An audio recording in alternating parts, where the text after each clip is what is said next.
Hello guys, magandang araw. Andito muli ako sa aming bubong. Binibisita ko ang aming puno ng ubas. Guys, tingnan nyo ang aming puno ng ubas. Ang bunga ng aming puno ng ubas. Nag-uumpisa na siyang mahinog. Tingnan nyo guys. Oh.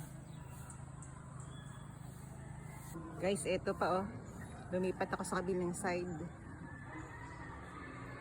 Guys, hindi lahat siya nahihinog na. May mga part lang siya na nahihinog. Pag guys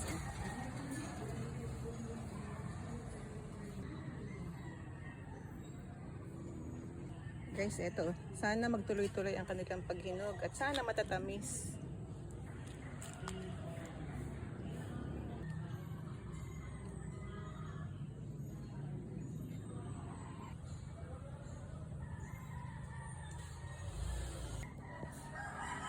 Ito na siya guys. Thank you guys for watching.